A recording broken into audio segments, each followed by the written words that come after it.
Nearly 14 years ago, a Georgetown attorney was kidnapped right outside her office by a client she defended, and she says that man tried to kill her. Well, now she's a prosecutor who's written a book about that. In her words, gives other victims a voice in the court system. It's a voice Sharon Muse says she didn't always have.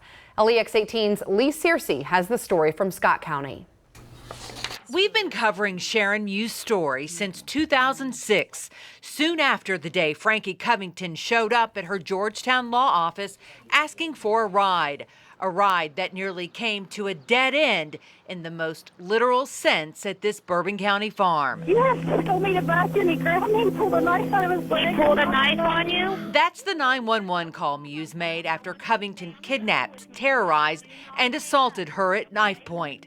That call, now the trailer to her new book, Kidnapped by a Client. Part of the reason for writing the book was to equip people to fight back, to push. Muse says she has come a long way since speaking at Covington's sentencing. We were there. Just this living without fear.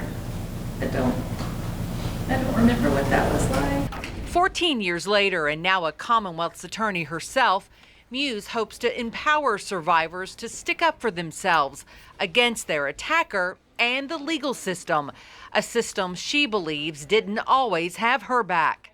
As a prosecutor, she wants victims to know she has theirs. You feel inextricably intertwined with the defendant because everything that affects them affects you as the victim. The day they get out, your life changes.